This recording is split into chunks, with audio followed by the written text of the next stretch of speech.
Hello, everyone, and welcome to 1v1 with Boss Rush Games. I'm your host, Celeste Roberts. Today, I have the pleasure of interviewing Matthew and Adam, the creators of Because I've Lost Control of My Life, a Rugrats podcast. I love the name of the podcast so much. How are y'all doing tonight? I'm good.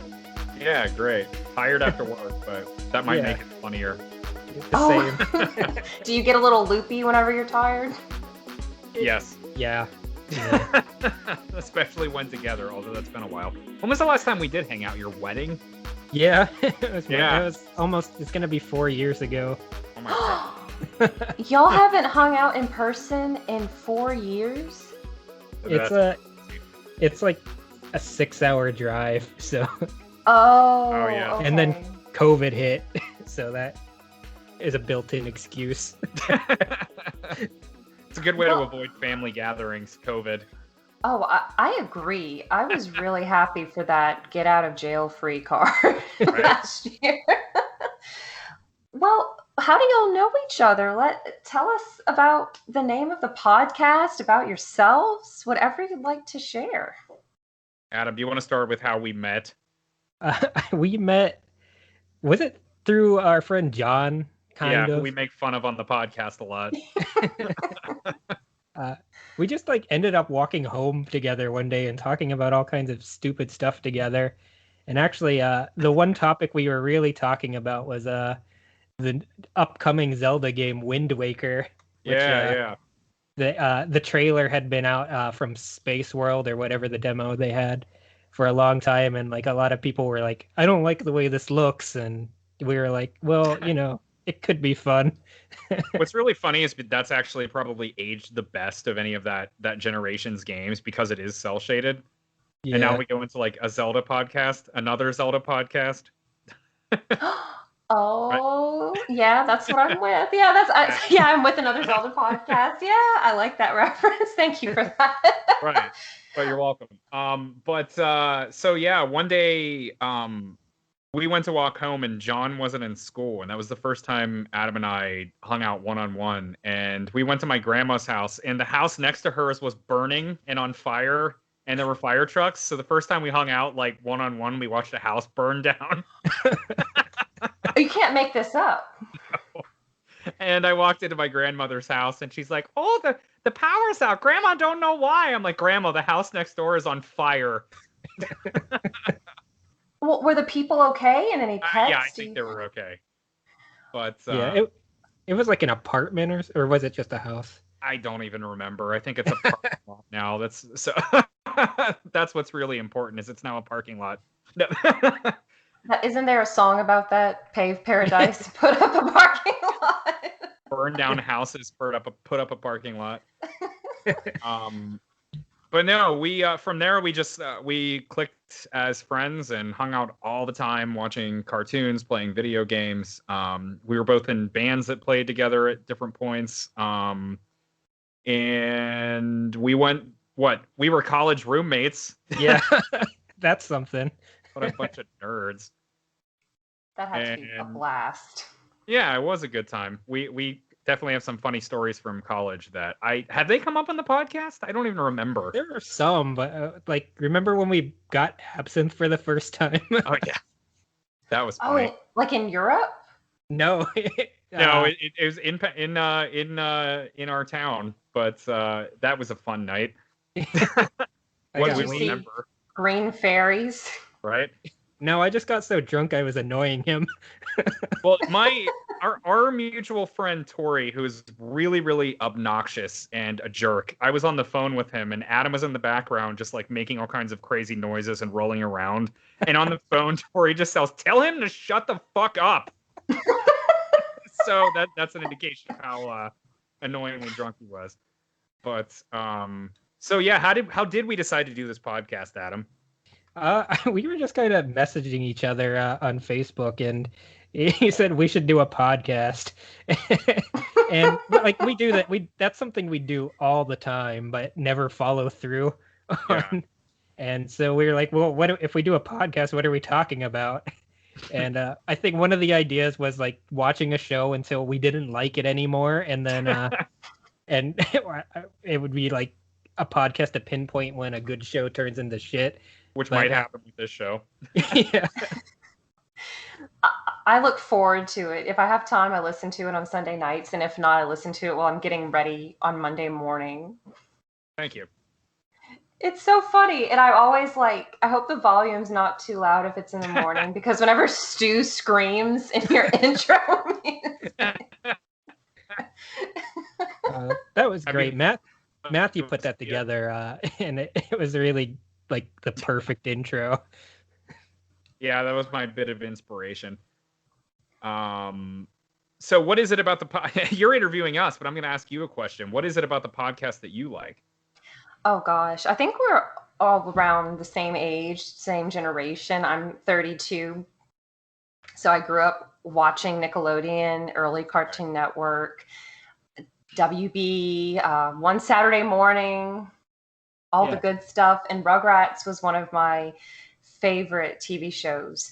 So I was telling Adam and Matthew before we started recording that I found out about them because my friend Kayla from the Bad Bitches podcast retweeted one of their tweets from the Because I've Lost Control of My Life podcast. And I was amazed. There's a Rugrats podcast. I can listen to people talk about Rugrats.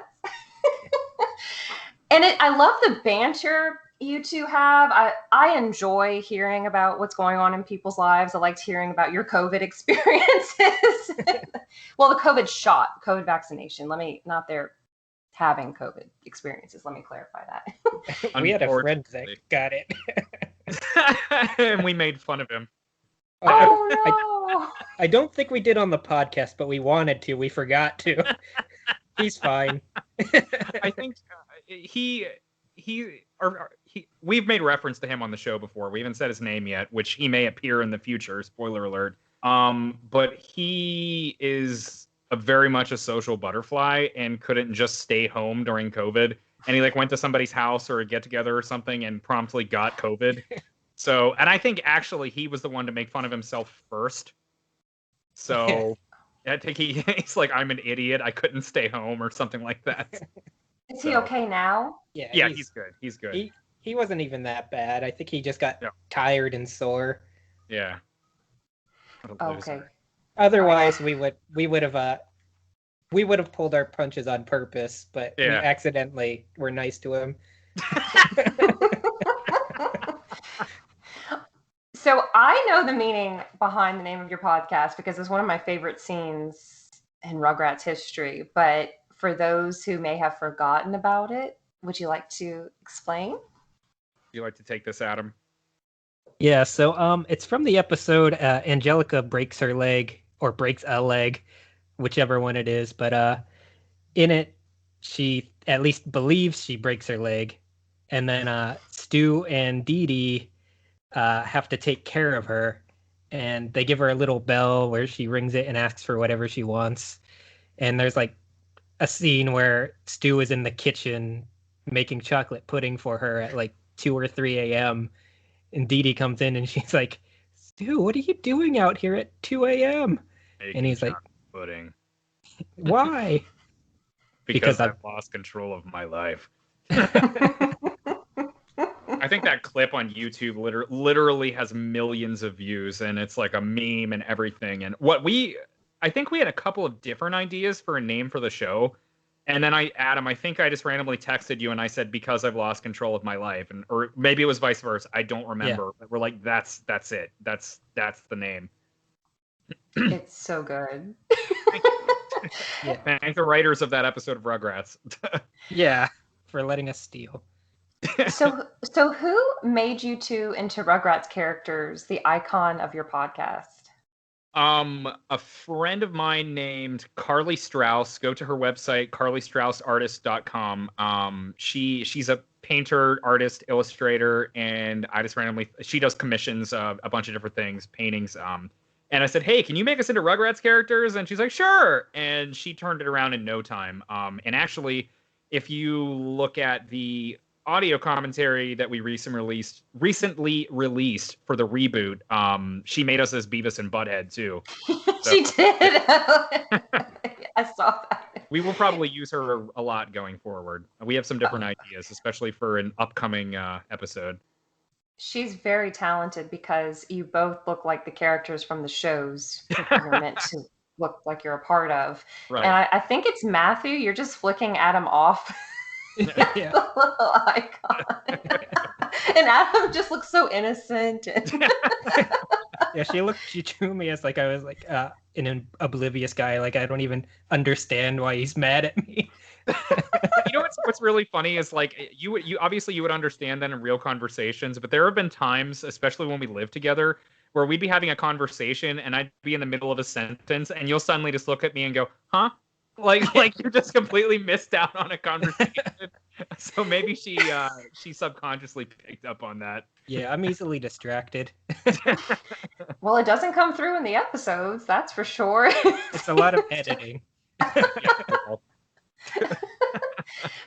Well, what about yourselves? What kind of hobbies or interests do y'all have outside of Rugrats? Cannibalism, apparently.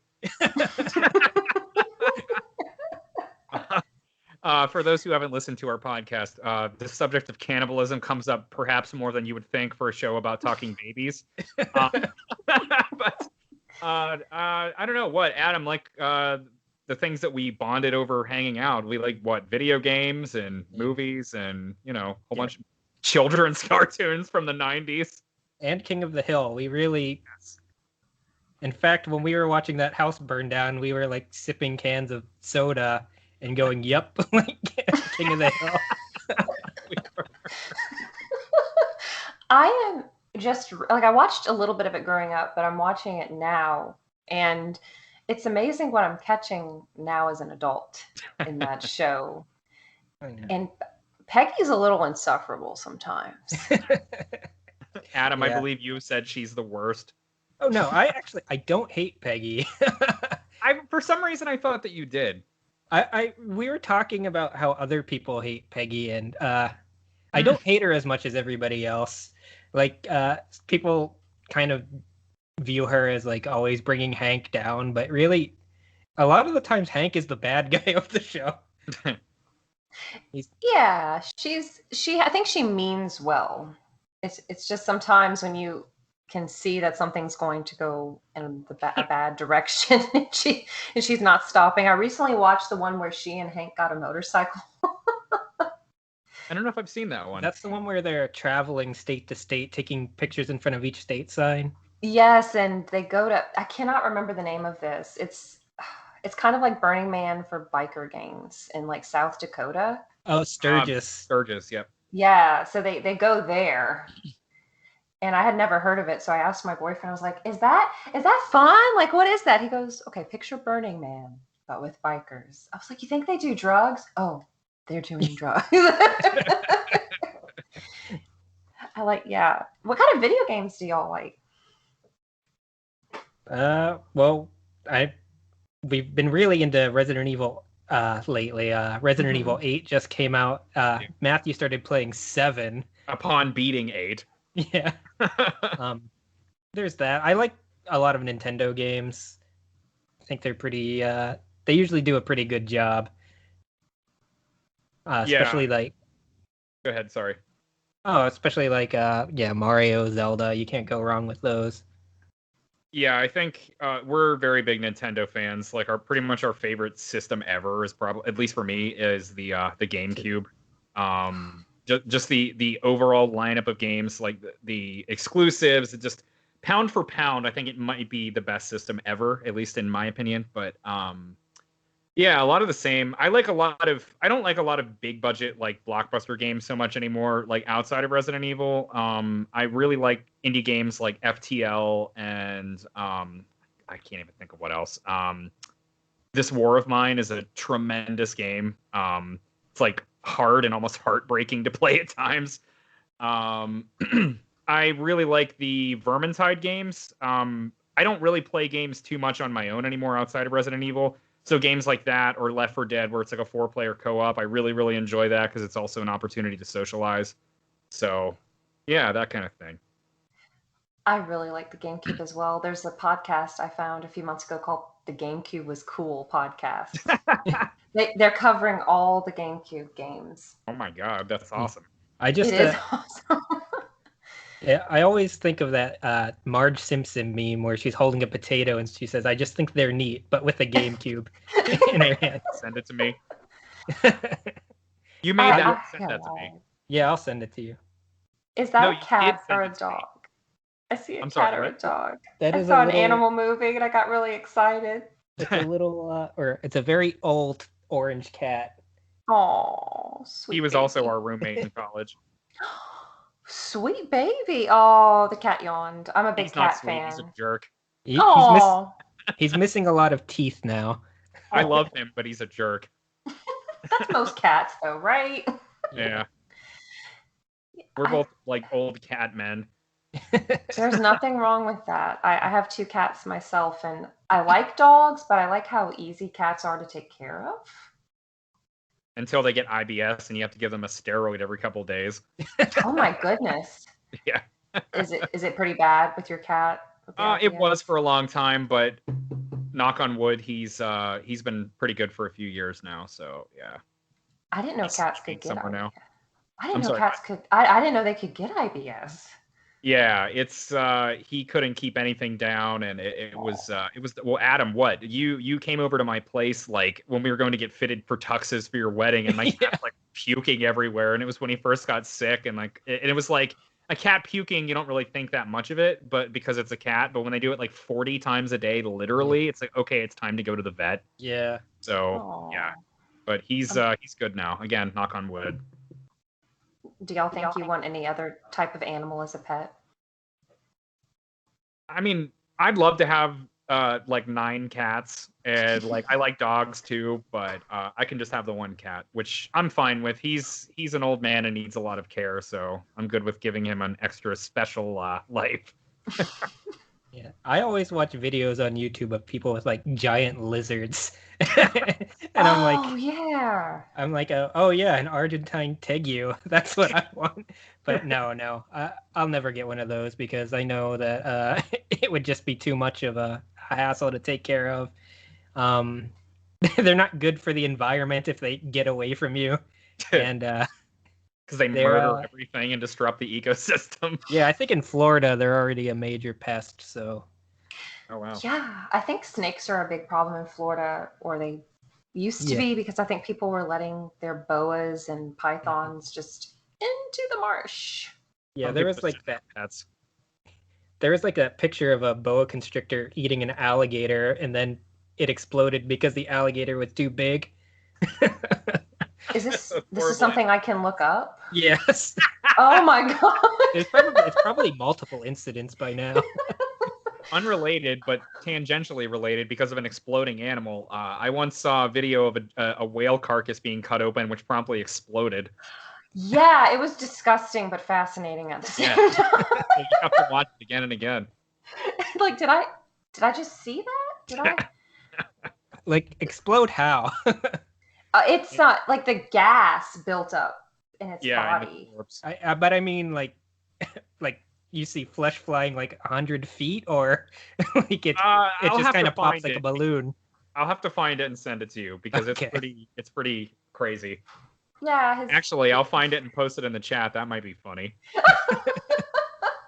The insides just kind of go everywhere. Okay.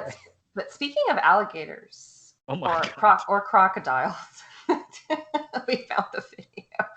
I just want to. I'm sorry to cut you off, but the first video that came up when I YouTubed whale exploding is the exploding whale compilation 2017. Oh my gosh, was that a hot year for a whale explosion? Apparently. What am I doing with my life? I'm in an office when I could be like helping whales explode. I don't know. It is helping them. I guess the whole point would be so they don't get on the, what is it called when they get onto shore? Beaching, yeah. Helping, yeah, that would, maybe the point would be to help them not get to that point. Oh my God. Y'all should have a podcast about exploding animals. That would be Well, Adam, do you ready for the spinoff? How many animals have exploded naturally?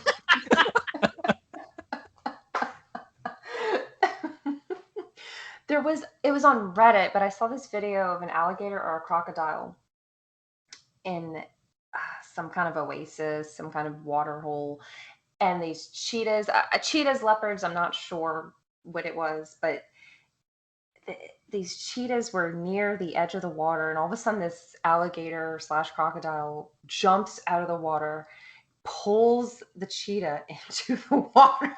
God. Oh yeah, it was not coming out. The other cheetahs were slowly backing away. You ever like feel you root for certain kinds of animals over others? Yeah. Like I'd root for a cheetah over an alligator. Me too. We have a lot of alligators down here. I'm in southern Louisiana. Yeah. That'll do it. Does that mean you're on Team Alligator? Oh, they are delicious to eat, actually. I have heard that they're kind of like a cross between chicken and fish. Yeah, they're kind of like Which is that. broad, but...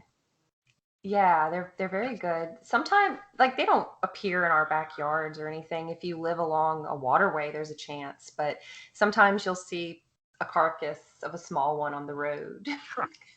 Like I know, it's so sad. I know, poor things. But okay, so we're going to talk about Rugrats because I'm so sorry. We're talking about exploding on our podcast, so it's So I need to know, if you have a favorite Rugrat, who is it and why? Adam.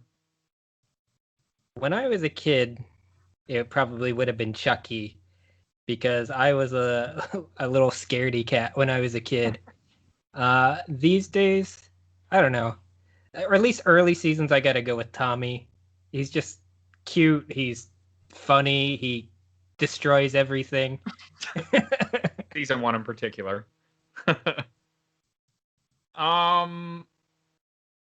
It's so hard to say. The easy answer is Tommy, and maybe it is Tommy. But as far as all of the characters, I mean, not every episode is an ensemble, because there are obviously episodes where it's just Tommy or whatever. But I think the entire group of babies interacting, that's just like, that's one of the things that makes it so classic. But if I had to choose, it would be Tommy, because if you've listened to the podcast, you know we absolutely adore season 1. And what we refer to as the dumb baby episodes are typically Tommy going around causing destruction.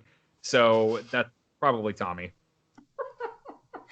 I just don't know how you can listen to the crying as you're editing the episodes whenever one of the babies cries, because that is just the sound of a baby crying is one of the worst sounds in the whole world, like in Yoshi's Island when you have to save baby Mario.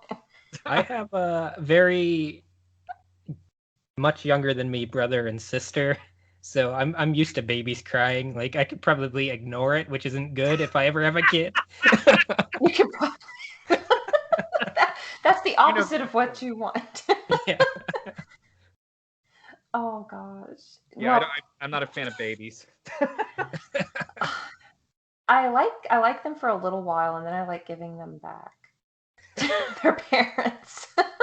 I used to work for Boys and Girls Club of America, and it helped me develop the theory that I like kids when I can work with them for like a couple of hours, but then I get to go home and like someone else can take them home, and like I don't have to deal with them beyond that. So yeah, you don't have to be responsible for their entire well-being.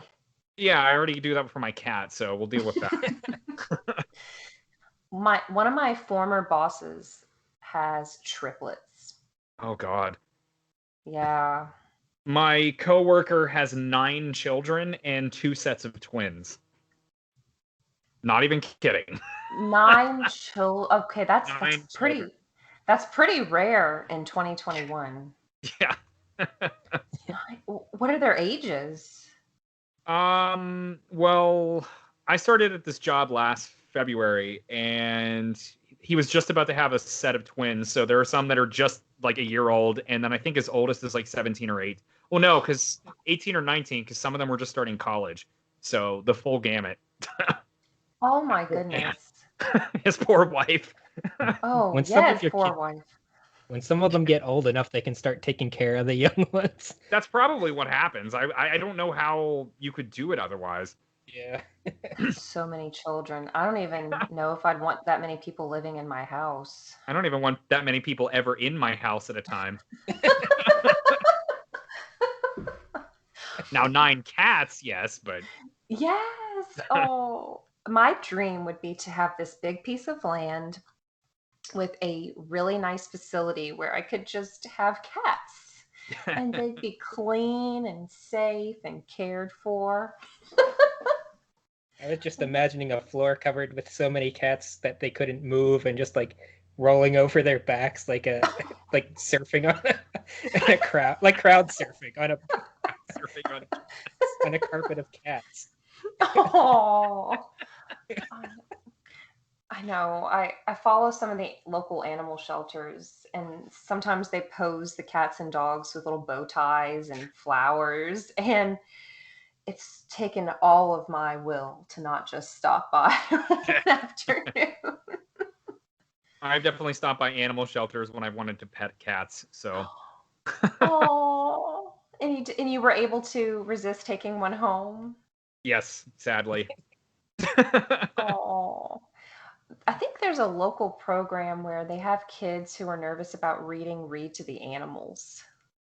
Yeah, I've heard of that. I think that's in a bunch of different places. I'm not sure. I'm not sure, but I know I've heard of something like it, which I'm all for that. Do you think they'd allow adults like us to go read to the animals? I hope so. I just Well, want to point out that Matthew is sad that he's tough enough to resist a kitten. That's He true. won't I am take it home. sad about it. oh, so I have a group chat with two friends where we just send each other pictures of our cats every day. Oh, what book do you think you would read to pets or animals, I should say? Hmm. I just looked over at my bookshelf. This wouldn't be my first choice, but the first book that I laid eyes on was Junkie by William S. Burroughs. Isn't he the guy who wrote The Naked Lunch, I think? Yes. What do you think, Adam? I'm reading the fourth book of the Dark Tower series right now, so I guess I'd be reading my cats some Stephen King. That would be really funny. Just picture all these little kids and they're reading things like Corduroy and Clippers. And you have William S. Burroughs and Stephen King. Perfect. Well, so you've mentioned that you're both big fans of season one, and I didn't realize Rugrats was so short-lived, I guess. Well, let's see. Before they brought it back. Before they brought it back, I did not realize that. I guess because as a kid, you're just so used to seeing the same episodes on TV. But if you had to pick a favorite episode, what would it be? I know that's probably hard to do. I think we've discussed this on the show. If I had to choose, my favorite is probably Grandpa's Teeth. Because one of the things we talk about on our podcast is the chaos scene, which is exactly what it sounds like, and almost every Rugrats episode has it, particularly season one. But as someone who is like also a writer, I love the escalation. Like one little thing, like a goose getting Grandpa's teeth in its mouth and them having to chase it down would be a chaos scene enough. But then it continues to escalate, and you get horses and elderly people and like veterans playing like instruments for the Veterans Day or Memorial Day or whatever it is. It's just the constant escalation of tension. Hilarious sound effects for the geese, great animation, just everything about it. I think it's the quintessential Rugrats episode. Yeah, and I'm probably split between two because I've got one that manipulates me emotionally enough that I love it, which is Slumber Party, where Tommy gets very sick and starts having hallucinations during like his fever of all of his family taking care of them as the various characters of his mobile. And I just really love that episode. I even liked it as a kid. I like the music. I like how weird it is. But then as far as comedy goes, it's probably a tie between Grandpa's Teeth and Real or Robots, where Stu is sleepwalking and just like terrifying these two children. I can concur with all of those. I'm surprised y'all were able to even pick favorite episodes because some are just so good. They're all so clever. And I always think of the one where, and I think it's I don't know if it's season 1 or in a future season, but it's like a Halloween party at Angelica's house. Oh, yeah. Adam, have you gotten to that one yet? That must be season 3. I think it's season 3. And there's the giant baby. Oh, like they think, hey, pull my finger! Oh no, I did see that. I just did see that one. It's season 2 then. I had completely forgotten about that until I did a rewatch of the series for the podcast, and I that's a good one. That's a good one. One of the funniest things about that is like they're sleeping like all night, and Angelica comes out to go to the bathroom, and this man who's dressed like a baby has been locked in the bathroom all night. She opens the door, and he just rushes out and says, "Pull my finger." And Angelica like shrieking scream. One of the trademarks of the show, an episode ending on screaming. I'm surprised that's the first thing he would say, especially to this small child he doesn't know. Where are the kids? They're gonna love what I'm dressed as, or whatever he says. Yeah, he's not even the one she's not even one of the ones he was chasing earlier. It's just a new kid. He just stayed asleep. I also so one that kind of, I don't know, traumatized is a little exaggerated, but the one where Angelica's parents think that they're going to have another baby. Angelica's worst. What it's called. Yes. Listen here, sister. Like it's like a giant baby with this ultra deep voice. Like a mobster or something. Yeah, until like she's in a car and he's giant and he picks her up and he goes, num nums. Well, spoiler for anybody listening to the podcast who is also playing Resident Evil 8. There is a pretty disturbing baby scene in there. Oh yeah. That the entire plot with a baby in that is pretty disturbing. But the one Lord specifically with the again, she already said spoilers, but I'll say it again, spoilers, in the House Beneviento, the giant monster baby. That. Basement. Okay. That entire segment scared the shit out of me. Yeah, I don't get not scared me, but just like the overwhelming sense of dread. Like I had to pause it and like I need to take a walk just because the tension building and building. Yeah, and you don't have your weapons at all in that. No. And apparently I've seen a clip. If that baby catches you, it swallows you whole. Yeah. I was never caught, so I didn't see that while playing through. So yeah, and it says yummy. Oh, okay. Which it seems a little off-brand for that moment to me. It'd be funny if it was the same voice as Angelica's worst nightmare. They just got the same baby voice actor to say nom noms. They missed out on a golden opportunity. We'll watch it again, and it turns out it's Michael Bell. Probably. I'm a huge fan of the Resident Evil lore. Have y'all ever read the novels by S.D. Perry? I have all of them. I read them when I was in high school. Yep. Yeah, I used to bring them to school. I went to this Catholic school, and I would just pull out these books with zombies on the cover and read them after taking tests or whatever. So what was your speaking of Resident Evil, what is your favorite Resident Evil? So I guess it's because it's my first one, probably 2. That's the answer. That's the correct answer. Oh, good. I passed. So I have to tell you my introduction to Resident Evil. My dad, you remember KB Toys in the mall? Yeah. Yep. Okay, so my dad is a big gamer himself. He's the reason I like video games. And he picked up a copy of Resident Evil 2 for the Nintendo 64. And I didn't really think anything of it. And he's playing it. And he's like, oh, Celeste, I'm playing this game that's like a detective series. You're trying to find out what's going on. He did not divulge there were zombies. He did not divulge the horrors. So one day, one of my friends came over and we put it in, and I was horrified. And I managed to push through because the story is so engaging. And I love that you can read different files, people's diaries, and they have the Resident Evil archives. Do y'all have those books? No. No, I don't know. I've never read those or seen those.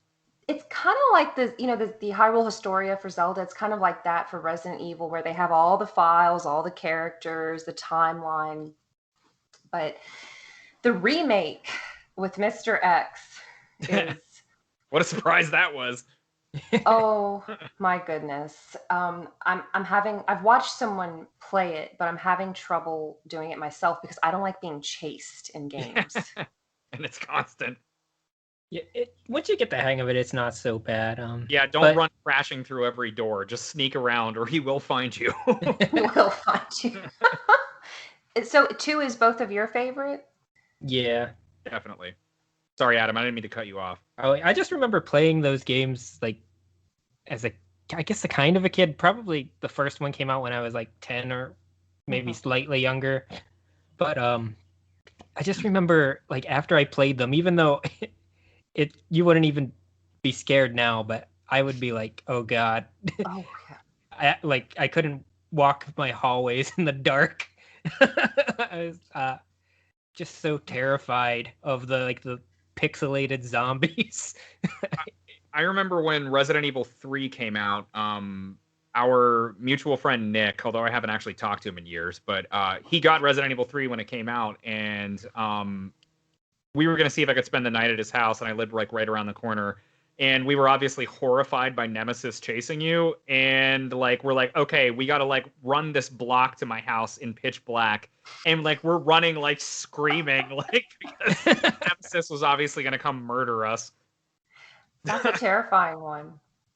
Yeah. That I too was really scared. In fact, my 2 younger sisters shared a room, and I had my own room, but I would turn off I would turn off the Nintendo 64 and run down the hallway and get into one of their beds, and they both had twin size beds, so it wasn't very big. In that first game where the dogs jump through the windows, like even if you know they're coming, it's still like my heart skips a beat. In 2, which I also actually played 2 first, and it was on N64, because I've always been a Nintendo guy. My grandma would watch me play video games, and she happened to be watching the moment in 2 when the crows crashed through the window, and then she was like, "Oh!" I love that she watched you play video games, though. Yeah. That's really sweet. And got terrified because of it. Well, did she stick around to see when? Okay, spoiler: this game's been out since 1998. So spoiler, but the part in the interrogation room with the magic mirror where the liquor jumps out. She must not have been in the room, or else I always just went in the other room first and killed it. She was probably in there making them tater tots or something. Tater tots. Yeah, she always made us food when we played video games, so. Can I have your grandma? She sounds awesome. If she were still alive, I might share her, but. Oh, that's so sweet. Yeah, she was the best. So are y'all happy or excited for any games coming out this year? Are y'all big into E3 or anything? I thought I would have something, but my mind is currently a blank. I guess there's the Breath of the Wild 2 coming out, but I don't know like anything about it. Two games for me. The Warhammer Darktide, which is, and again, another 4-player co-op sort of game that's a takeoff on Vermintide, but it's set in the future Warhammer 40k universe. And I'm a huge, huge fan of the Alien series. It's my favorite movie series ever, despite a lot of them, like, well, we could talk about the Alien series separately, but there's a game, another co-op game, but it's called Aliens Fireteam. I'm really, really excited for that. Ooh, one of the people with Boss Rush, David Lasby, he's our editor for the writing team, and he's also with Nintendo Pow Block. Huge Alien fan. He loves it so much. I just got in the mail the original year's comic collection. It's like this thick. It's over 1,000 pages of the comics that came out in the late 80s, early 90s. It's incredible. What? And it's Yeah. in good condition? It just came out, so I Oh, mean, so far, okay. Oh, it just came out. Okay, I'm picturing something that came out at that time period. Oh, Okay, okay. it's a compilation of Yeah. it. Okay. Oh, that is so Compendium awesome. omnibus. You used a clip from Alien in our commentary, right? The Yeah, self-destruct. you now have 5 minutes to reach minimum safe distance. Yeah. You know, as a kid, I thought self-destruct sequences were going to be way more common in my real life than they really are. I don't think I've ever encountered one. Thanks, Alien series and Resident Evil. Yeah, somebody cooked some fish in the microwave. The self-destruct sequence has been activated. Oh, gosh. My roommate in grad school always made tuna in the microwave, so our house always just smelled like microwaved tuna. Oh man, did you enjoy that scent? I was not home very often because I was doing like the television and radio station, so I maybe avoided it, or maybe at that point in my life was drinking so much that I didn't care. Drink the tuna away. Yeah, exactly. Matthew, you said that you're a writer, so would you like to expound on that? I have an MFA in creative writing. My undergrad degree is in English and TV production. I've done some screenwriting stuff, nothing that's been made into a film yet, but actually a screenplay that I won an award for is actually that Adam and I worked on together, is based on a job that Adam had, and I will let you take it from here because you can explain it better than me. Basically, I worked for a very egotistical, weird guy at a church when I was just before I was old enough to drink. And I say that because he was always supplying us workers with like beer and liquor. And I just remember when he got me into the church, he he looked at me and with a very serious face, he said, "You know, I'm probably the smartest person you're ever going to meet." Wow. Yeah, and you know, he would always go on about how great all of his achievements were, but like he really came off as like just a bullshitter, very dumb guy. He put me in a lot of situations where I possibly could have died, like painting the ceiling and walls of the church with stolen scaffolding from the people that were fixing the windows outside the church. They took all of the safety equipment to hold the scaffolding together, so we just had like 2x4s and stuff that we stood on. They would slide off as we're up on the scaffolding. Whoa. Did he have some kind of problem? One suspects. I mean, he sucked, yeah. That's his problem. He was like a Beavis and Butthead character in the real world. He escaped from the TV to torment me. Didn't he also tell you that he was like a secret knight of the Catholic Church or something like that? Oh yeah, he loved to do that, and he he told stories that I don't know how he thought they made him sound flattering. I'm not really gonna get into them. He would like, yeah, wait for the show to get produced. Yeah. So this is a movie y'all made based off of this character and your experience? Just a script for a TV show. Oh, it's great. Yeah, it's a pilot script, but hopefully it gets picked up. So yeah, we'll see what happens. Please keep me updated because I would love that. If you want to read it, just let us know and I can send it to you. Oh, I love that. I grew up in a Catholic area and I went to Catholic school, so it's always amusing to read about other people's experiences with that. This is what, a Ukrainian Catholic church, Adam? Yeah. Whatever that delineation means. It means there's a lot of Ukrainian people there. Oh, that means they make pierogies for holidays. Oh yeah, that's true. Oh, I've never had those. Are those good? Yeah, they're good. It's also a Pittsburgh thing. Like we have pierogies everywhere there, so Yeah. That would be awesome to try. So I think that area has a lot of Polish and Russian, Ukrainian influence. Yeah, for sure. You That's see a lot of awesome. onion dome churches. What? Yeah. Mhm. Oh, I want to go see the architecture. I mean, yeah, the Pittsburgh's a great city. Neither of us live there anymore, but it's a great city, great area. You can also see a T-Rex dressed as Mr. Rogers. Yeah, outside the museum. And Mr. Okay. Rogers is from Pittsburgh, so all that stuff is around, and there are like statues of dinosaurs everywhere, and it's because of its legacy as a steel town, with Andrew Mellon and Andrew Carnegie. There's Mhm. like uh, just way more cultural riches than you would expect to find in a city of its size. But yeah, it's a good city. Would recommend. Oh, I would love to visit it. I have Yeah. a friend who lives in, I think she pronounces it Lancaster. Yeah, Yeah, that's like central PA, the Amish area, which is the Yeah. stereotype. Of course, there are She, Amish around the whole state, but that's where I think they're most commonly cloistered. yeah, because she said when she was learning how to drive, she had to watch out for horses and buggies.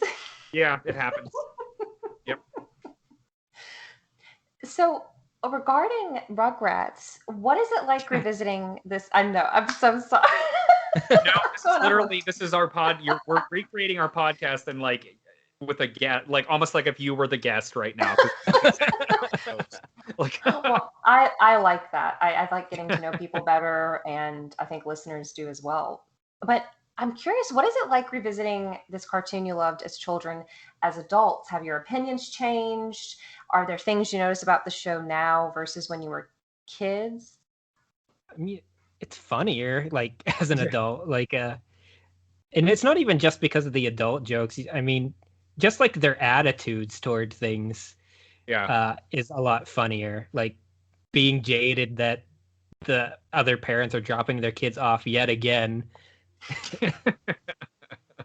or just like, I guess I never dawned on me how much Stu irritated Dee Dee sometimes. And there's just this general weirdness that maybe as a little kid you don't pick up so much, but especially in season Yeah. one. There we go, talking about season one again. But it's there's just the animation, the music, just people's reactions to things. It's just it's a really a bizarre show. I mean, even just being a show, it's about talking babies, which in itself is weird. But I mean, it's especially the first season, but the first three, there's just I don't know. It's hard to put my finger on it. And just the adult humor that's in there too. I mean, Rugrats taught me about who Dr. Kevorkian is. Like, so, Mhm. I mean, it's just a good show, classic show, and I think I like it more now too. There's I don't think y'all have covered this episode yet because I would remember, and I don't know if it's in season one, but it's the Nakey episode. When Tommy becomes the high priest of baby nudism. Yes. Oh, I like that description. That's funny. Who says that in that episode? Yeah, Oh my gosh. We have not covered that yet, no, but that's a good episode. that's season 3, so it'll be a few Okay. months Remember, at least. Nakey is good, Nakey is free, Nakey is Nakey. I think if we we've been planning on polling people for their favorite episode. I think that one would probably win. Like like just guessing. Like You I think? think that's the one we've been asked about it a few times already. I So can't even remember. yeah, probably sometime before we record the first episode of season 2, I'll put a poll up on our Twitter and ask. Well, not a poll, but just like ask everybody what their favorite episode is, and we'll try and make that episode extra special. If we've already covered it, and the off chance that we've already covered it, we might revisit it with some Yeah. bonus Yes. stuff. I That's just the one remember by John on. John, your friend, yeah. We actually have no idea if he likes Rugrats or has ever watched it. I mean, I'm sure he's watched it, but Or if he's listened to our podcast. well, no, we know he listened to the first. He was like, we're gonna listen. I'll definitely listen to the first episode, and then he didn't talk to us for like a month. Was he offended? That's what we like to assume, anyway. Oh, I just remember from the Nakey episode as a kid, and you might even know what part I'm talking about. As a kid, this didn't make any sense to me when they're all taking off their diapers, and Lil, of course, is the only girl. Lil, And can I ask you a question? Yes, as a kid, a little kid, it didn't really make sense. And as I would see that episode as I'm older, I kind of started putting the puzzle pieces together. Classic moment. Yes, and because of Rugrats, I learned about Hanukkah and Kwanzaa. I never saw the Kwanzaa one. I know that's after season 3. But the Passover special is good. The Hanukkah special is good. Mother's Day episode isn't bad. But yeah, how is the Kwanzaa episode? It's been forever since I've seen Okay. it. I just know it revolves around the Carmichaels because they're the only black family. Well, not only, but primary black family. But I think there was a book about it too. It does. You know, it's really sad. It doesn't stick out in my mind as much as the Jewish episodes. I guess because those were reruns. I guess I think they made a bigger deal of those when they were airing too. I think they like really promoted those heavily. I remember like Nickelodeon talking about those quite a bit before they aired. Definitely, like that. Both of those specials were like heavily advertised, and I remember, Adam, I think we may have discussed this on an episode. When they would have like special event episodes, like even years later when we just like stopped watching the show, there'd be like, oh, there's gonna be a new baby. It's like, oh, well, you got to watch this episode. Or they did like all grown up or all growed up, excuse me. It's like, well, I guess I'll check that out because it's something different. So, but no, never saw the Kwanzaa episode. Also, speaking of Susie, like everybody associates her as being such a huge part of the show. In the original 3 seasons, she's in like 5 episodes and that's it. She's barely in the show. I think for me, she sticks out so much because she was the antithesis of Angelica. Yeah. And I really admired how strong and kind she's portrayed. And I remember with her family the night that her older sister has to babysit all the kids in addition to her siblings. Yeah, that monsters. Yeah, I always wanted that Book of Monsters. I wanted that thing. Designs. You think they just got like a Dungeons and Dragons monster manual? No, I'd probably recognize it if that were the case. What a nerd. Well, how do you feel about now? I can't remember if you said you've watched them. Did you watch the movies or you've never seen the first one? I've seen the first one. I didn't like it as much. Like even when it first came out, like I was kind of excited for it. I was like, oh, cool, a Reptar car or something. And they're gonna formally introduce the new baby, Dill. But it was just kind of weird, like in a way that I didn't like as much as the older shows. Like the scene with all the newborn babies in the room together, and they're singing a song, and you've got like Bob Dylan and other singers providing voices for the babies as they sing, and like I think they all pee into the air and it crosses like a fountain. Yeah. I saw it one time in the theater. I remember liking it. I don't think I would like it now.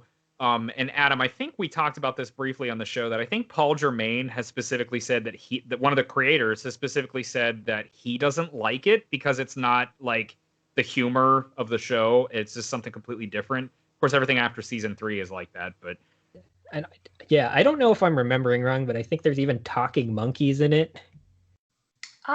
It's pretty wild. I'm not a big fan of it.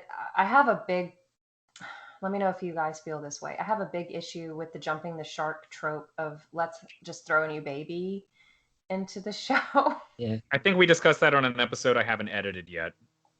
But that's literally what it is. It's like, hey, look, there's a new baby. That'll draw people in. Like, no, just give us good stories and then we'll watch it.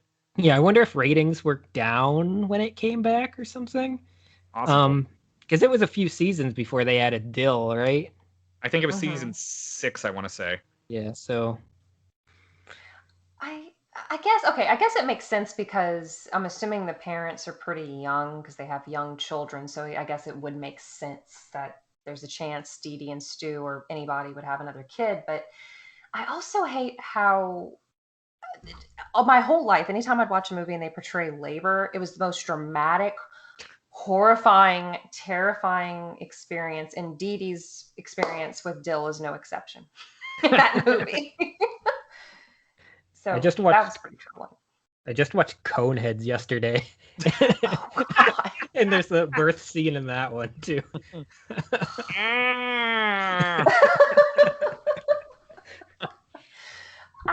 I get, maybe it's because I had two siblings, and one of my fears was that my parents were gonna like just have more children. So I didn't want them to get any ideas from Rugrats. I don't know. I have no idea. But that baby on Rugrats is so good. We need to have another. I don't know. You know how when you're a kid, your logic is not the best. You should have showed them an old episode with Tommy destroying their kitchen or. Okay. I didn't even think of this on the list, but because you both were mentioning how you like video games, did you ever play any Rugrats video games or computer games? I remember my friend's little sister playing one. I never played one. No. What? There weren't any like pre-PlayStation 1, right? PlayStation 1 was the first.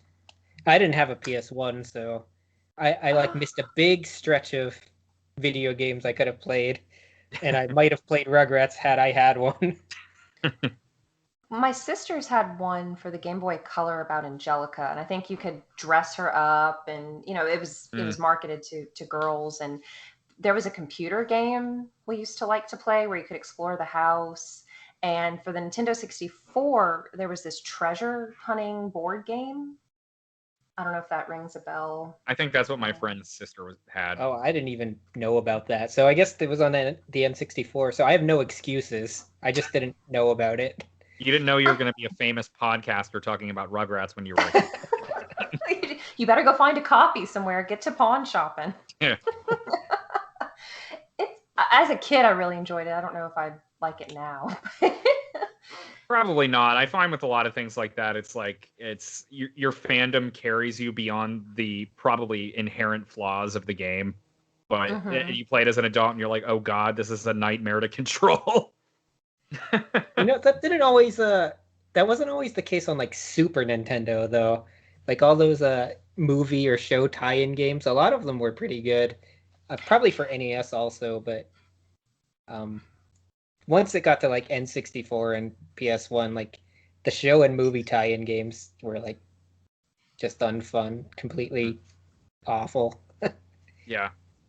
I really liked the Toy Story Super Nintendo game. Oh yeah. That's good. That's one I remember really liking. But I don't remember a lot of other movie tie-in ones. There was like Aladdin and Lion King. Yeah. Mm-hmm. I do remember those. And I think they had one for Cool Town. The Cool Spot, like the 7-Up game, or like Cool World, like the movie Cool World. Cool World. Yeah. I'm sorry, I misspoke. It's the one. This girl has blonde hair. Yeah. And she's meant to be like the femme fatale. I remember that one. That's like a Ralph Bakshi movie, isn't it, Matthew? Like, yeah, I think it came out not too long after Roger Rabbit, and like unlike Roger Rabbit, everyone hated it. Didn't y'all recently watch Who Framed Roger Rabbit? I haven't seen it in a long time. I mean, I love it. I haven't seen it in a long time, but when I was little, it was one of my favorite movies. Yeah. Oh, I thought y'all were talking about it on the podcast. I don't think so. Oh man, I listened to a lot of podcasts. Movie, would recommend. Yeah. I'm sorry, I was thinking of another podcast where somebody's talking about watching Who Framed Roger Rabbit, and it seems very in line with the topics you two discuss. Yeah. So there's an idea, Adam. We can review that. Yeah, review. I would love. Or an audio commentary. So I think I mistyped it, Matthew, because you call it All Grown Up. But okay, did they rebrand it to All Grown Up? Okay. Yes, the very first special was All Growed Up, and then it became All Grown Up for the actual series. Okay, because I do remember that. Let's imagine the babies as preteens or teenagers. I think they're like 12 or 13, maybe even 10 or 11. but it's somewhere in that range. They're not more than 14. Like Angelica and Susie are probably 13 or 14, but I'd say 11 to 14.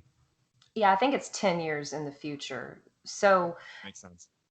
how so how do y'all feel about that spinoff? It's very forgettable. I haven't rewatched it. I remember when it came out, like I said with these event episodes, I was really excited to see it. The original special, and I did watch it, and I remember kind of liking it, but I don't remember a damn thing about it. Well, no, that's not true. I remember the singer in the end. For some reason, I remember her name is Emika, which I recently referenced on the show, but that's the only thing I remember. There's nothing that sticks out of my mind about it. I'm gonna get embarrass Matthew on somebody else's podcast, but Tommy Pickles in All Grown Up reminds me a little bit of him in high school. Oh, the haircut. The haircut and he had a video camera. Not that you like carried one around, but you were like taking classes for video TV production. Yeah. Yeah. Oh, okay. That's So true. That's a really good point. I thought it was clever, but at the same time, it's forgettable because I guess I was too old at that point. And there was another show related to being a teenager called As Told by Ginger that I was really fond of at the time. I think it's by the same. I never watched it. Klasky Zupo, I think, makes it. Yeah, it's that one's decent. My wife's really fond of it, so we got it set up for her to watch when she wants to. She hasn't gotten to it yet, but I think this guy it's more... and his movies or TV shows. Anytime, remember that time I went to your house before you took me to the airport, and like we just watched like 15 different shows, and I was like, I have like 15 new shows to get into now. What are y'all watching? Anything right now besides Rugrats? Yeah. I just finished watching the Wonder Years rewatch. I do really enjoy that still. And every time I watch it, I feel more and more that Kevin Arnold, the main character, is just a horrible person.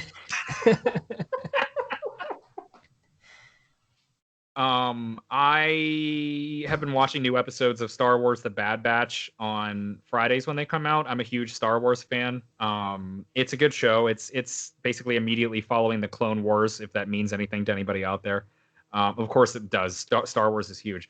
I recently watched the final season of Castlevania on Netflix. I'm a big fan of that. I watch a million different things on YouTube. The heck else do it? I'm trying to get into Werner Herzog movies. Like, oh, what are those? I'm not familiar. Adam, go ahead. Oh, he's a German documentary filmmaker. Well, not only documentary films, but he's known for a lot of documentary films, like Grizzly Man, was a really big one about Timothy Treadwell up in Alaska. He really thought he was helping the grizzly bears there, but he stayed a few weeks too long into the season where they weren't getting enough food from nature, and it didn't end up well for him. And I just recently watched his Herzog's documentary My Best Friend, which is with this actor that he worked with a lot on, I think, 5 films, named Klaus Kinski, who was a fucking psychopath. And like this every stereotype you can imagine of like an actor on set freaking out because they're not getting what they want, that's Klaus Kinski. But if you actually watch him on screen, he's absolutely incredible to watch. But I can't imagine the patience that Herzog had dealing with him. Did you see Aguirre, The Wrath of God? No, but that's on my list. I'm watching. Actually, I have another tab open right now. His version of Nosferatu. Wow, the classic vampire movie? Yeah, he made a version in '79, I believe, with Klaus Kinski as Nosferatu. But you can imagine this miserable person wearing this makeup and having to shave his head. That's... Speaking of movies, I mean, I know we follow each other on Twitter. I don't know if you saw that I tweeted Rob Zombie is going to be doing a movie version of The Munsters, the TV show. I mean, that's basically his thing. Like, that's more his thing than Halloween is his thing. I'm just picturing it because of the movies that he's made, that the monsters are just going to be like redneck cannibals, and it comes back to cannibalism again. We circle back to cannibals. Yeah, but no, I can't imagine him making something with like the good-hearted, sweet tone that the original show has. I mean, maybe it'll work, but we have no idea what it's going to be. They're just gonna set them driving in their weird car to Dragula. because they have a car called Dragula, but I think it's the actual drag racing car. I think their motor coach is something else. I just can't picture him making something that's not sleazy, I guess is that. Not that I don't enjoy stuff with that tone in movies or TV shows, but like it's for the Munsters, it's just like, I don't know. It seems too pure. Don't touch Lily and Herman. I see. I read that Elvira will be in it too. Oh, anything Elvira's in, that's an improvement. Well, I see that he's casting his wife, obviously, as a character. I believe she's going to be Lily. So I don't know if Elvira is going to be the niece or just another character. I'm trying to picture that. Random Rugrats connection to Rob Zombie. E.G. Daily is actually in the Devil's Rejects. I think it's the Devil's Rejects, but I think she plays a prostitute. Oh, Tommy's voice actress. Yeah, Tommy's voice that plays a prostitute. I'm pretty sure. I haven't seen it in a long time, but Tommy, what happened? Yeah. She's also got the hots for Pee-wee in Pee-wee's Big Adventure. I didn't know that until you told me that. She's Dottie. I was so sad when I read maybe about a year ago or recently that Chucky's voice actress passed away. Yeah. The original voice actress. Yeah. And she was Dexter's Laboratory, a lot of stuff. If you like the movie Babe, she was the original voice for the first movie. Then E.G. Daily took over for the second movie. More Rugrats connections. Yeah. I love that. So you have an episode where you talk about this new updated series of Rugrats, and what do you think about the updated series for people who haven't caught that episode yet? Well, I thought it was okay. Adam hates it. I mean, it could have been way worse. I do think, and actually, Adam, this is a question I'll ask you too. I will ask you. I think that the first episode of it is actually better than seasons 4 through 9 of what I can remember. What do you think about that, Adam? You're probably right. I don't know. Most of the jokes in it, I just, I'm just watching and I just watch. I don't have any reaction to them whatsoever. I think you could say the same thing about the newer seasons of Rugrats. I did watch one episode of Rugrats in like season 7 or 8 or something, and I only picked it because there was a picture of Tommy Pickles as a ghost in the episode art. And of course I went there, and I did laugh because they had the real monsters from Real Monsters in it. And there was like a joke about a monster shitting on the toilet. I laughed at that. And this is the season 6 episode, not the reboot. And there was a joke about they say something about, they tell Crumb that you don't want to eat babies. There's like candy downstairs, and Crumb's like, candy or babies? Good line. But wow. Yeah, it sounds like y'all aren't gonna maybe keep up with the series too much. I watched all but, unless they put more, there were 5 of the new show put on I wanted to say Amazon Prime, but it's Paramount Plus. I've watched all but one of them. They were all okay, but that being said, I don't remember anything about them other than the pilot of the reboot.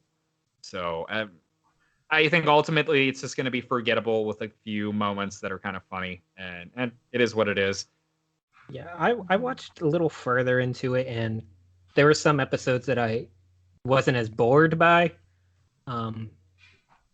But yeah, I'll probably still watch it and hope they get better. Because we have a podcast about Rugrats.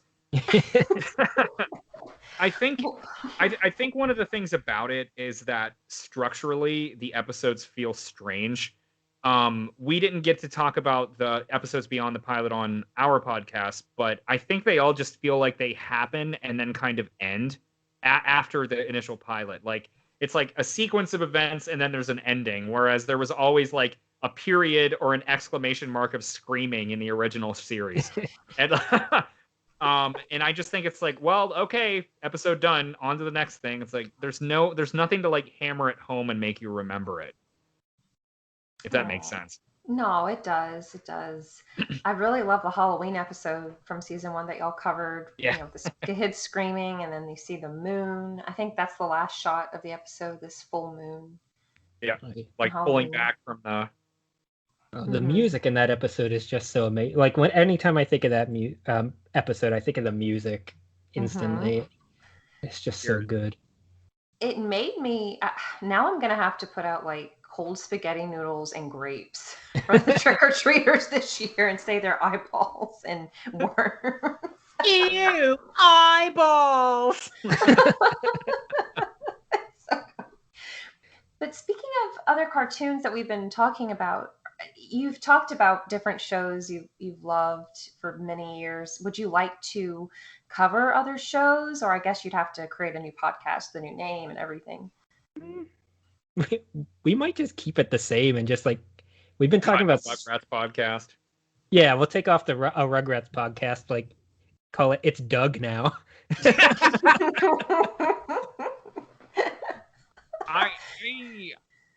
We've definitely discussed we're not going to do Rugrats forever. I think we even say that in the very first episode of the podcast. And we may go to the point that we can't stand watching it anymore and then switch.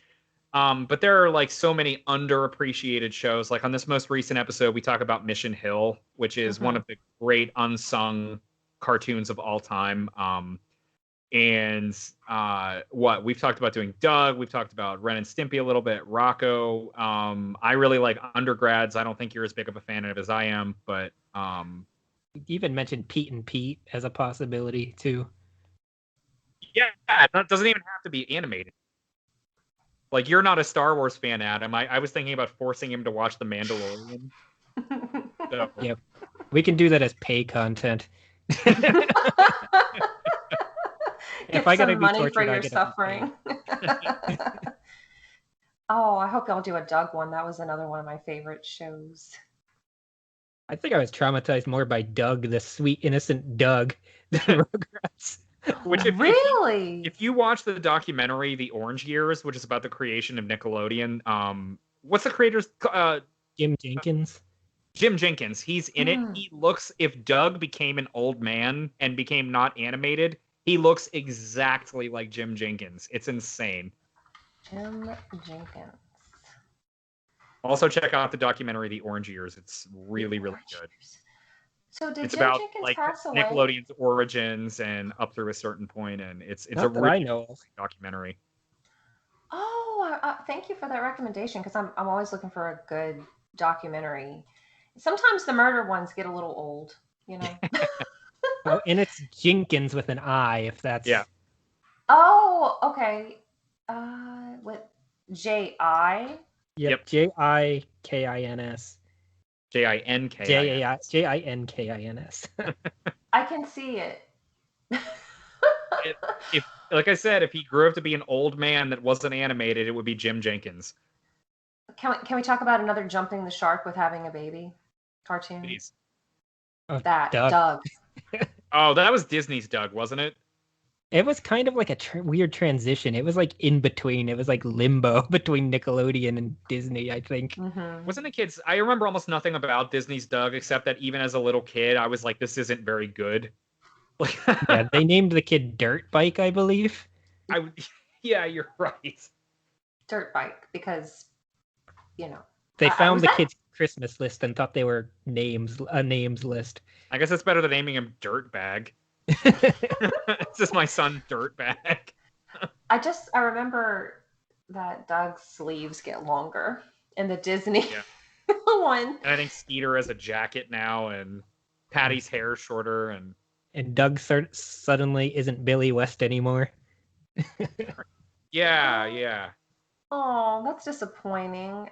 I love the episode. Well, I love it. was sad. Maybe this is what traumatized you, Adam, when Doug accidentally breaks Patty's old house. Oh yeah, It that's was so definitely heartbreaking. Was that the original show? yeah. Mhm. That was definitely he threw a stone into an old abandoned house and somehow he hit it in the perfect way that it fell down. That's right. That's right. Yeah, it's kind of like watching a Rube Goldberg machine. What I think Doug does is it teaches you how to be anxious. It gives you anxieties you would never have had if Doug hadn't vocalized them in front of you at a young age. I think as a little kid, I was like, "What's he so worried about all the time?" I didn't realize what the picture above his bed meant as a kid. It's like loose lips and it has a ship sinking. Now now it's like, oh, okay. I get it. I thought it was a band. So I think I mean, It there might probably be. is a band called Loose Lips, to be fair. Yeah, probably in the Doug universe also. You think it's better than the band at the end of the Rugrats reboot? I mean, yes. The if the beats are anything to go by. And also Doug's band. Oh yeah. Oh, now okay, not the Beats, but what did he have a name for his band? I don't remember what it was, but they sang "Banging on a Trash Can," right? Yes. Mm-hmm. Drumming Slash on a big. streetlight. Yes. Is it like Yes. Doug and the Dugettes? Like I Was it the honestly Funnies? don't remember. Was What? it like Doug and the Funnies, maybe? That would be a great name, but I'm Yeah, not sure it is. that would be. I haven't revisited that in a long time. Like for a long time, the episodes that I could find to watch did not include that one. So even like in college when we were watching it together, we didn't have that one. I'm I really looking it up right now, and I'm not seeing a name. I wonder if they just never named the band. But I don't yeah, remember. I remember like they made it like a music video with Yeah, that song. yeah, yep. there's got to be a name in the music video. Why don't we just make some awkward pauses? Yeah. Were y'all big Cartoon Network fans too? Oh yeah, growing up? definitely. Yeah, Adult Swim especially. Those early ones that are just so bizarre. It's That's Doug's actually Garage Band. Yeah. Oh, it says Doug's Garage Band. Oh, I like my name better, Doug and the Funnies. Yeah, that's definitely. But take what we can get. Oh, I would love to hear your commentary on some Cartoon Network shows one day. Yeah, one we talked about kind of was I don't know if it ever made it onto an episode. It might have been when we were just planning it, but Two Stupid Dogs. You remember that one? Yeah, I did read that in the episode. And Well, then there's isn't that cute? But it's wrong. and then Dexter's Lab is probably the top cartoon in my book. So good. Oh man, I love it whenever Dee Dee wants to tell him this one joke and they end up transforming into these different creatures in his lab. Yeah, they like kind of. I don't know if y'all remember that one. It's pretty old. Yeah, I do. They're kind of. Are they chasing each other with like a remote control and like pointing it at each other, or? Or are they drinking some kind of like potion or Oh, yeah, that might be it. chemical? The remote control one is in the pilot episode. They're animals as they're getting ready for school. Yes. I remember that. Well, how can people support you? Well, I don't know if Matthew noticed, but like 10 minutes before we started this interview, I created a Patreon page. Oh, that's So awesome. maybe by the time this airs, there'll be tiers and bonus content on there, but it's patreon.com/lostcontrolpod. And also, if you just go to lostcontrolpod.com, which will take us, it takes you to Podbean, but there are links over on the side for like our link tree for all the different places that you can listen to the podcast if Podbean isn't your format of choice. Twitter.com/lostcontrolpod. There's an Instagram, a Facebook group. I think Twitter is the most active, at least has the most people follow. And it's the one I update the most. Yeah. Do people talk a lot about the episodes in the Facebook group? No. Not really. I kind of would like to see more interaction like that. Comments about the episodes, like little bits that they liked or that listeners liked. But I don't know. We'll see if it picks up. I mean, we're still how long have we been doing this? 2 months? Just over. Just over? Mhm. So, yeah. What? 12 full episodes. So, yeah, I guess it is 3 months. Wow. We started March 21st. So, yeah, we're into June. It's about 3 months. And then there's 2 bonus episodes. But yeah, I mean, I don't think we're gonna go too. We talked about this a little bit for our page. This is funny. We're gonna discuss what we're gonna do with our Patreon on your podcast. Please. Yeah, right. I think to start off with, we're just gonna have really, really basic tiers, like $1. It's like, hey, thanks a lot, and then like $5. It's like, we'll read your name at the end of an episode or something, and then as we get more ideas, maybe build it out. Maybe like if we get like a really high tier, we'll draw you something and mail it to you, or talk to you on Skype or something with our valuable time, because with our millionaire podcasting salaries. Yeah, we have to basically get to the point where we can sacrifice the time that it would take to do that. We're still not there yet.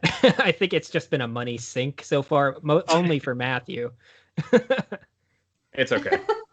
I just got a new job today, so I'm good with it. Oh, congratulations. Wow, that's awesome. What a busy day for you. Yeah. Well, thank you for found making out about time. it while at my current job. Oh my gosh. Well, okay, so today wasn't your first day. No. That Okay. won't start until August because academic schedule. But Oh, okay. Yeah. Well, good luck to you. I hope that you really enjoy it, and I hope it brings you a lot of happiness, because we spend so much time at work, we might as well like it a little bit. Yeah, it's a benefit or bonus, rather. Yeah. Well, thank you all so much for making time this evening. And where can people find you? lostcontrolpod.com. That'll take you to the Podbean site right now.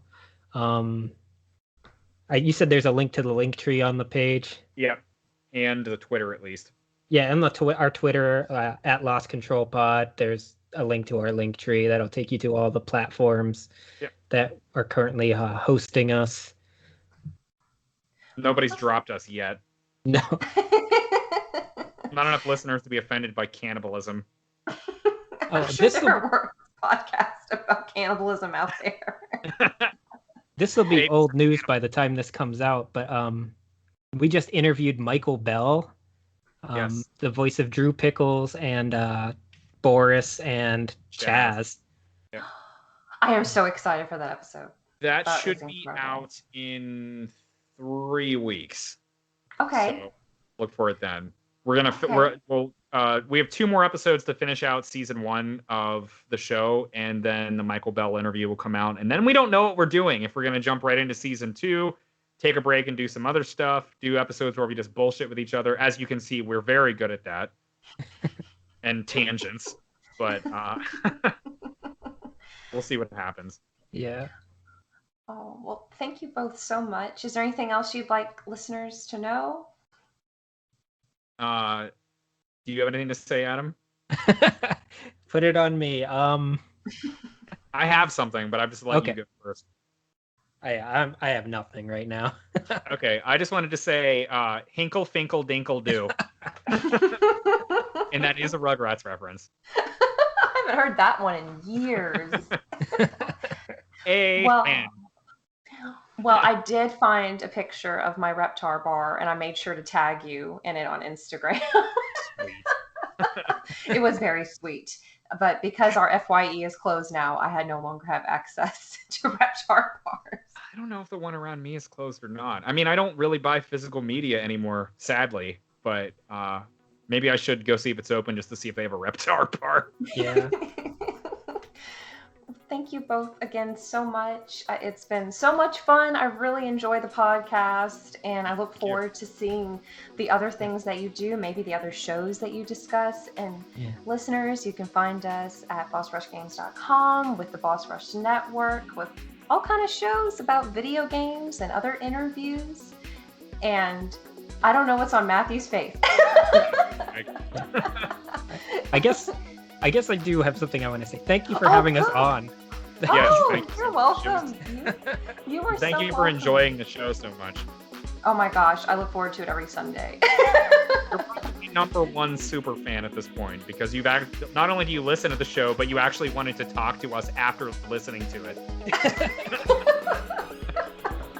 Well, thank you, Kayla from the Bad Bitches podcast, for retweeting about their show, because it made my life. Wow, high praise. Well, everybody... One of our upcoming episodes will say that the only podcast that made Celeste's life.